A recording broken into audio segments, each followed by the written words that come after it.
Hello friends, welcome again to my channel कहानियाँ अजब गजब।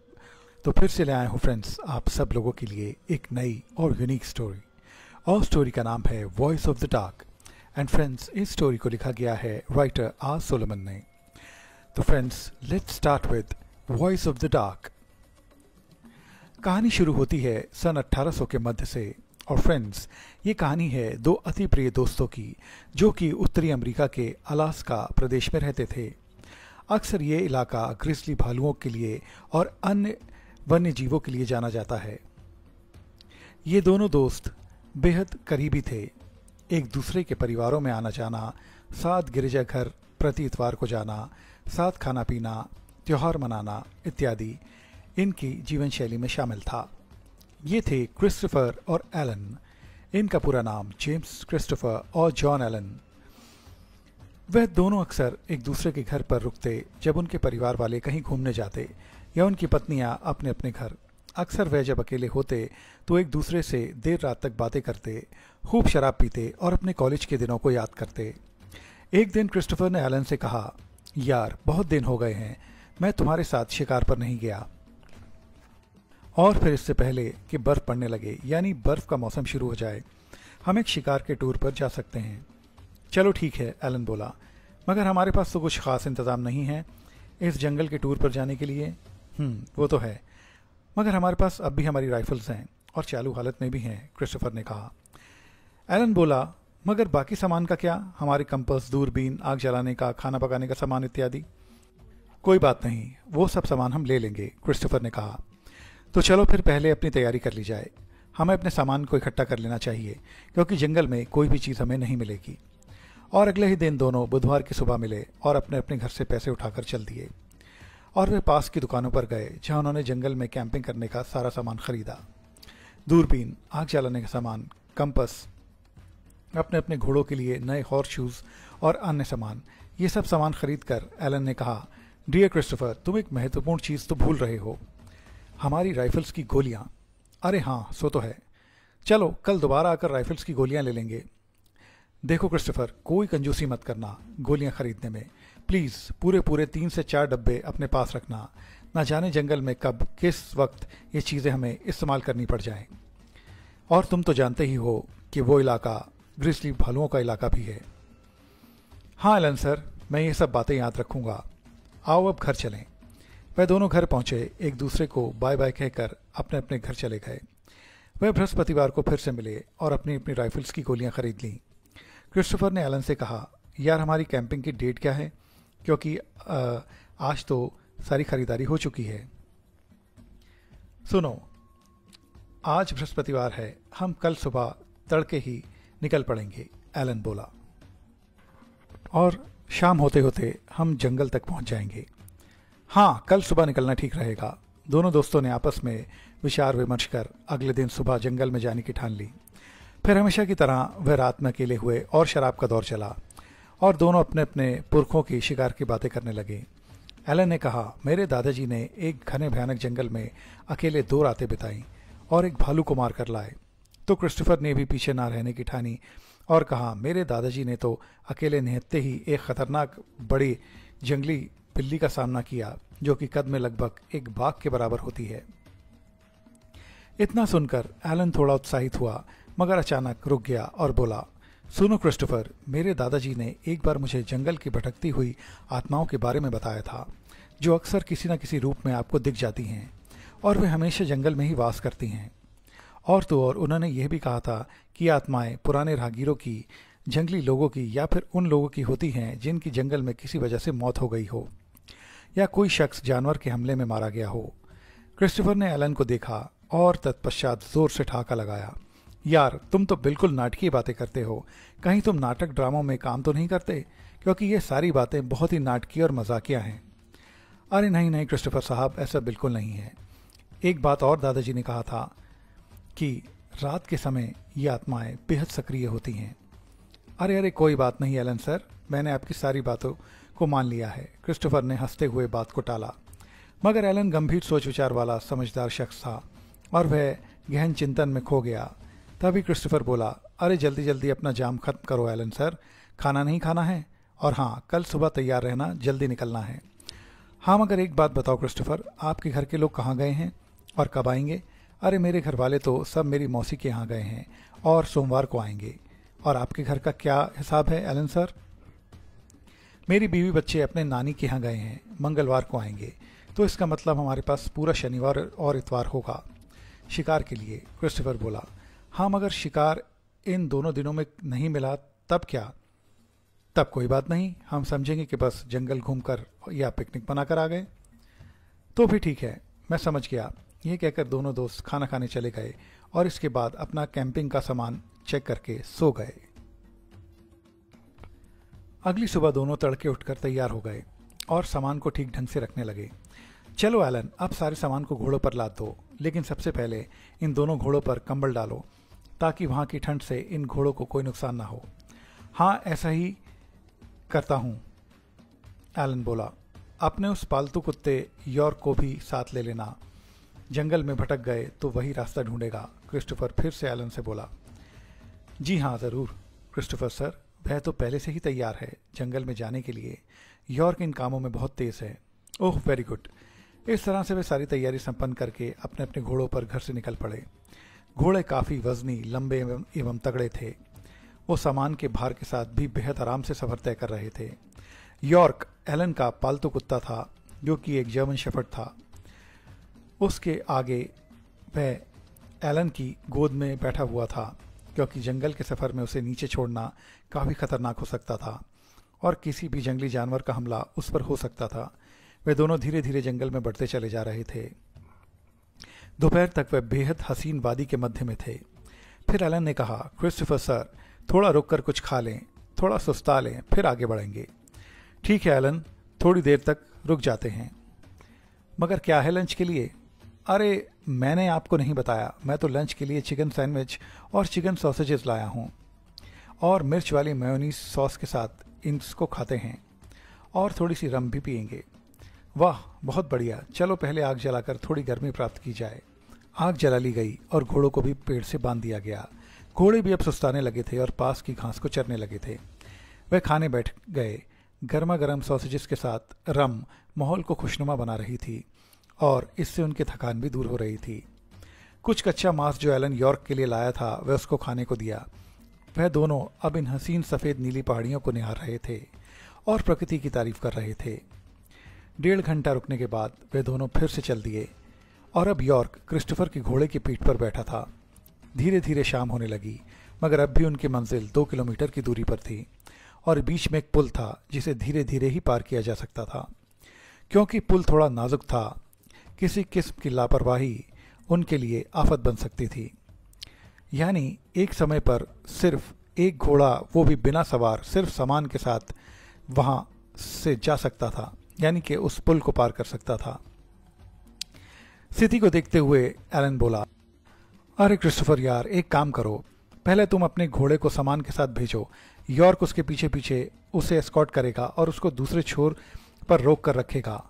ठीक है एलन सर, ऐसा ही करता हूँ। मैं अपने घोड़े को सबसे पहले भेजता हूँ।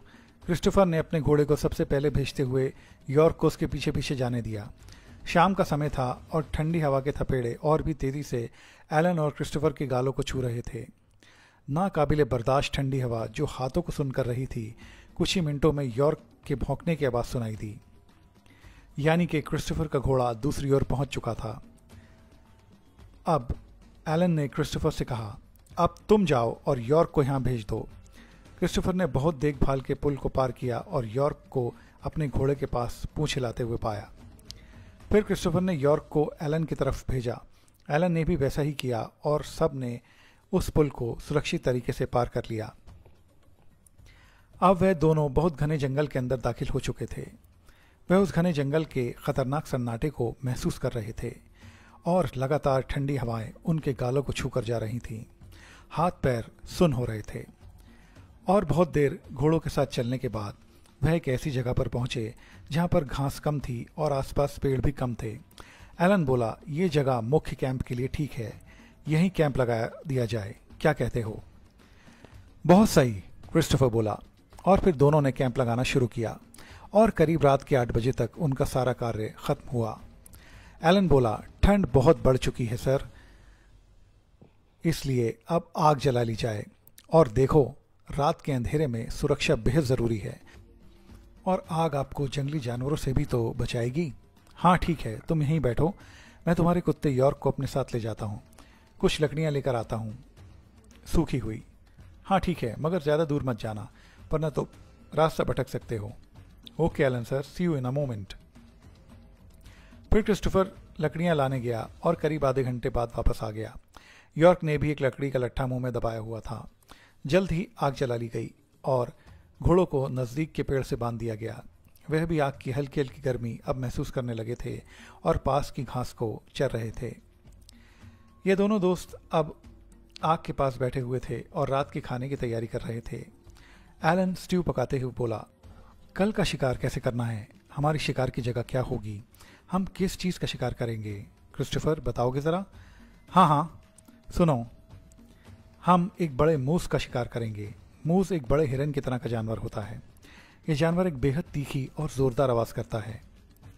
मुझे इन जानवरों के पूरे झुंड की जानकारी है, वे कहाँ होते हैं, कहाँ उन्हें सबसे अच्छी घास मिलती है वगैरह। बस हम कल सुबह तड़के इस जानवर की तलाश शुरू कर देंगे और इसी का शिकार करेंगे। चलो ठीक है, तो फिर रात में मैं अपने कुत्ते यॉर्क को कैंप के बाहरी तरफ बांधूंगा ताकि किसी भी आगंतुक की भनक भी हमें पता लग जाए। एलन बोला, ठीक है, पर अब रात्रि भोज का समय है, आओ थोड़ी रम पीकर नज़ारों का मज़ा लें और जल्दी से खाना खाएं। यह कहकर दोनों ने रम पी और खाना खाने लगे। खाना खाकर एलन बोला, मैं थोड़ी देर तक पहरेदारी करूंगा, फिर तुम्हारी बारी आएगी क्रिस्टोफर। ठीक है, क्रिस्टोफर बोला और सोने चला गया। एलन और क्रिस्टोफर ने कैंप को हर तरफ से अलग अलग ट्रैप्स लगाकर सुरक्षित करा हुआ था ताकि इन ट्रैप्स पर किसी भी जानवर का पांव लगे और वे दोनों नींद से तुरंत जाग जाएं। एलन यॉर्क के साथ अपनी बड़ी राइफल लेकर बैठा रहा। रात गहराती गई और कुछ ही देर में क्रिस्टोफर के खर्राटों की आवाज़ आने लगी। क्योंकि वह बेहद थका हुआ था, इसलिए उसे लेटते ही नींद आ गई।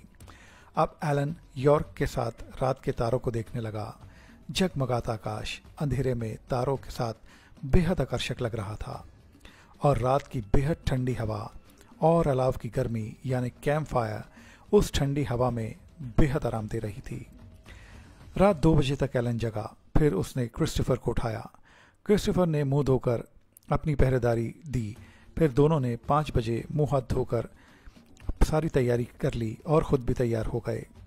अपनी अपनी राइफल्स की गोलियां गिनी और तैयार करीं और कैंप को पूरी तरह से चारों ओर से बांधकर अपने अपने घोड़ों पर उस स्थान पर चल पड़े जहां क्रिस्टोफर ने वह मूस हिरन रूपी जानवर का झुंड देखने की बात कही थी।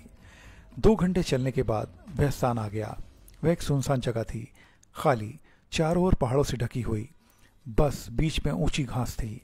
तभी क्रिस्टोफर बोला, एलन, हमें घोड़े यहीं बांधकर आगे पैदल ही चलना होगा। यॉर्क हमें आगे आगे रास्ता दिखाएगा। यॉर्क उन दोनों के साथ उस ऊंची घास में आगे आगे चलता रहा। 15 मिनट चलने के बाद क्रिस्टोफर ने उंगली से इशारा किया और एलन को वह मूस का झुंड दिखाया। उन दोनों ने अब धीरे धीरे आगे बढ़ने की सोची और वह अपनी अपनी बंदूकों को ताने आगे धीरे धीरे बढ़ते चले जा रहे थे। कुछ झाड़ियों को पार करने के बाद क्रिस्टोफर ने कहा, सुनो एलन, तुम इस सीधे हाथ वाली झाड़ी के पीछे बैठे रहो। जब मैं इशारा करूं तब धीरे से मेरे पास आकर बैठ जाना, तब हम अपने शिकार पर गोली चलाएंगे। ठीक है, एलन बोला और क्रिस्टोफर के कहने के मुताबिक वहीं बैठा रहा। अब क्रिस्टोफर ने अपनी पोजीशन को और आगे बढ़ाया और घुटनों के बल धीरे धीरे आगे बढ़ने लगा। करीब आधे घंटे एक ही जगह बैठने पर जब क्रिस्टोफर ने सुनिश्चित कर लिया कि झुंड आराम से घास चर रहा है, तब उसने फाइनल पोजीशन लेकर बंदूक को कंधे से सटाकर बंदूक को लोड किया। इधर एलन झाड़ी में छुपा बैठा था। तभी एलन को लगा कि उसके पीछे की झाड़ी हिल रही है और जैसे ही उसने पीछे मुड़कर देखा तो एक बड़ा मूस उसके पीछे आकर खड़ा हो गया था, यानी कि वही हिरन रूपी जानवर। एलन ने एक और अजीबोगरीब दृश्य देखा कि मूस की आंखें बहुत चमक रही हैं और उनमें से एक अजीब रोशनी निकल रही है और वह अब एलन से सिर्फ 5 कदम की दूरी पर रह गया है और हमला करने वाला है। ये देखकर एलन चौकस हो गया और राइफल को तुरंत उसकी ओर करते हुए गोली चलाई, पर उसके आश्चर्य के लिए गोली चलते ही वह मूस अचानक गायब हो गया। उसकी गोली की आवाज़ ने क्रिस्टोफर के मूस के झुंड को भगा दिया और क्रिस्टोफर इस हैरानी में था कि एलन ने ऐसा क्यों किया। दौड़कर क्रिस्टोफर एलन के पास पहुंचा और एलन को बेहद डरा हुआ पाया। क्रिस्टोफर ने तुरंत एलन की इस हालत के बारे में पूछा तो एलन ने सारी कहानी कह सुनाई। क्रिस्टोफर भी अब डरा हुआ महसूस कर रहा था क्योंकि जिस आकार का मूस एलन ने देखा था वह सामान्य से बेहद बड़ा और भयानक था और एलन ने यह भी बताया कि वह बिल्कुल सफ़ेद रंग का और बड़े बड़े सफ़ेद बालों वाला था। यह सुनकर तो क्रिस्टोफर के भी कान खड़े हो गए क्योंकि मूस ऐसे नहीं होते हैं। एलन अब धीरे धीरे अपने पैरों पर खड़ा हुआ और चलने के लिए तैयार हुआ। क्रिस्टोफर ने भी अब स्थिति की नाजुकता को समझा और वहां से निकलने में ही भलाई समझी। क्रिस्टोफर ने सीटी बजाकर यॉर्क को बुलाया जो अब तक क्रिस्टोफर के साथ झाड़ी में छुपा बैठा था। यॉर्क झाड़ी से निकलकर बाहर आया। दोनों दोस्त अपने अपने घोड़ों पर बैठे और एलन ने फिर से यॉर्क को अपने साथ आगे घोड़े पर बिठाया और वहां से चल पड़े। उनके घोड़े अब उस भयानक मूस वाली जगह के विपरीत दौड़े जा रहे थे और क्रिस्टोफर ने पूरा रास्ता घुमाकर घोड़ों को कैंप तक पहुंचाया। कैंप सुरक्षित और ठीक ठाक था। दोपहर का समय हो गया था। क्रिस्टोफर ने एलन से कहा, दोस्त थोड़ा आराम करो, फिर हम कुछ बात करेंगे। यह कहकर एलन कैंप वाले अपने टेंट में सोने चला गया। इधर क्रिस्टोफर ने अकेले ही सारी तैयारी करी। घोड़ों को बांधा, यॉर्क को खाना दिया, लकड़ियां इकट्ठी करी और आग जलाकर सबसे पहले कॉफ़ी बनाई और एलन को जगाकर कॉफ़ी दी। अब करीब करीब शाम के 5 बज चुके थे। फिर वे आग के पास बैठे। तत्पश्चात कॉफ़ी का घूंट भरते हुए क्रिस्टोफर बोला, कहो क्या हाल है एलन सर आपके? हाँ, अच्छा महसूस कर रहा हूँ। तो फिर से बताओ क्या हुआ था। एलन ने फिर से एक एक करके सारा वाकया बयान किया, मगर उसने एक और बात बताई कि मूस की ऊंचाई करीब 15 फीट की थी, जो कि सामान्य से बहुत अधिक थी। यह सुनकर क्रिस्टोफर कुछ सोच में पड़ गया और बोला, चलो हम कल दूसरी तरफ कहीं और चलेंगे और रेंडियर का शिकार करेंगे और जंगल के बिल्कुल अलग कोने में शिकार होगा। कहो ठीक है एलन भाई, ऐसा करें या फिर कहो तो टूर खत्म करके घर वापस चलें। एलन अब सोच विचार में डूबा था और उस हादसे का डर उसके दिल में था। वह बोला, ऐसा करो, कल तुम ही शिकार पर चले जाओ और यॉर्क को अपने साथ ले जाओ। मैं यहाँ कैंप की देखभाल करूंगा और जो रेंडियर तुम मार के लाओगे बस वही साथ लेकर परसों सुबह तड़के यहाँ से चल पड़ेंगे। कुछ सोचकर क्रिस्टोफर बोला, चलो ठीक है, कोई बात नहीं, तुम्हारा मन नहीं है तो रहने दो, तुम यहीं रहना, सब चीज़ें तैयार करके रख लेना जब तक हम लौटें। ओके। यह कहकर अब दोनों रात के खाने की तैयारी में लग गए और खाना खाकर जल्दी ही सो गए। सुबह तड़के 4 बजे क्रिस्टोफर उठा। जब उसने एलन को गहरी नींद में सोते हुए देखा तो वह एलन को बिल्कुल भी परेशान नहीं करने की चाह में था। उसने एलन को सोने दिया और हल्के हल्के उजाले में अपना सामान अपने घोड़े पर बांधकर शिकार पर चला गया। यॉर्क भी क्रिस्टोफर के साथ था। इधर एलन कैंप पर बिल्कुल अकेला सो रहा था। सुबह 5:30 बजे एलन की नींद बिजली की तेज गड़गड़ाहट से टूटी और उसने ठंड की बारिश को अपने हाथ पर महसूस किया। उसने अपने बैग से एक बड़ी चादर को कैंप के ऊपर डाला और टेंट और बाकी सामान को भीगने से बचाकर रखा। करीब 1 घंटे बाद बारिश पूरी तरह से बंद हुई, मगर बारिश ने सारे माहौल को एकदम कोहरे से ढक दिया था। आसपास की चीज़ें भी मुश्किल से दिखाई पड़ रही थीं। फिर क्या था, एलन ने तुरंत पास के कुछ पेड़ों की बड़ी बड़ी डालियां काटकर आग जलाई, जिससे सर्दी काफ़ी कम हो गई थी। उसका घोड़ा भी सुरक्षित था क्योंकि एलन ने अपने घोड़े के ऊपर भी उस चादर को डाला था। वो अब अपने लिए कॉफ़ी बनाने की फिराक में था। एलन ने जैसे ही अपने लिए कॉफ़ी बनाने के लिए कप उठाया, उसे क्रिस्टोफर की बेहद दर्दनाक चीख सुनाई दी। वह तुरंत उठा और अपनी राइफल को लोड करके चीख वाली दिशा में दौड़ पड़ा। वह जिस पहाड़ी पर था, चीख उसके नीचे से आ रही थी। उसने जल्दी से अपने घोड़े को पेड़ से हटाया और उस पर बैठा और तेजी से भागा। तो पता चला कि चीख झील के पास से आ रही थी, जो कि उस पहाड़ी के नीचे थी। वहां उसने जल्दी से घोड़े को दौड़ाया और पहुंच गया। एलन तुरंत चिल्लाया, क्रिस्टोफर तुम कहाँ हो? तुम ठीक तो हो ना? क्रिस्टोफर की आवाज़ नहीं आई क्योंकि आवाज़ उसे झील के पार से आ रही थी। एलन ने कहा, क्रिस्टोफर तुम कहाँ हो? सामने आओ। क्रिस्टोफर अब बोला, एलन मैं भारी मुसीबत में हूँ। एक भालू ने हमला कर दिया है और वह मुझे लगभग मार देने पर था। मैं घायल हूँ, ये झील पार करके मेरे पास आओ। मैं आता हूँ, वहीं रुको। तुरंत एलन अपने घोड़े की पीठ पर बैठा और उसे झील पार करने का इशारा किया। पर यह क्या, घोड़े ने तो चलने से बिल्कुल इनकार कर दिया और हिनहिनाने लगा। उसने अपने चाबुक से अपने घोड़े पर वार किया। वह तब भी नहीं हिला। फिर एलन ने कहा, क्रिस्टोफर, मेरा घोड़ा तुम्हारे पास आ नहीं सकता और मेरे लिए नदी का पानी काफ़ी ठंडा है और ये जमता भी जा रहा है। तुम ऐसा करो क्रिस्टोफर, तुम अपने घोड़े पर बैठकर यहाँ आने की थोड़ी बहुत तो कोशिश करो, हो सकता है तुम इसमें कामयाब हो जाओ।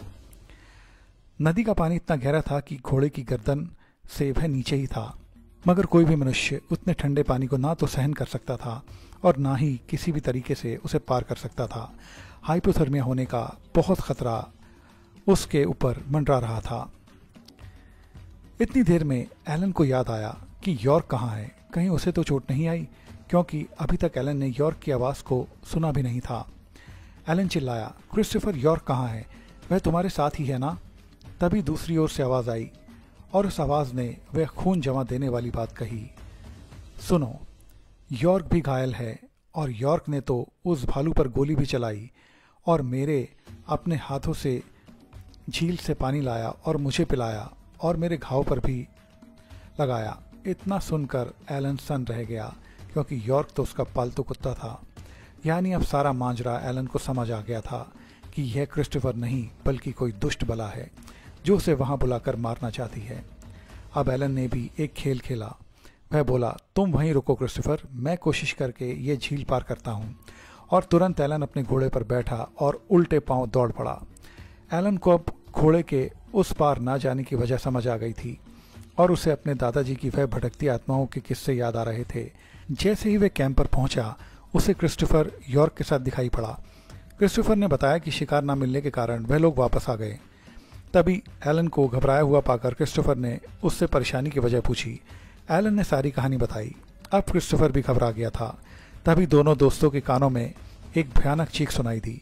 जैसे ही क्रिस्टोफर ने नीचे उस छोटे पहाड़ के मुहाने से देखा तो उसे भी अब वह सफ़ेद मूस दिखाई दिया, मगर उससे के आश्चर्य के लिए वह अब 2 पैरों पर खड़ा था, किसी इंसान की तरह। और अब एलन भी उसको देख पा रहा था।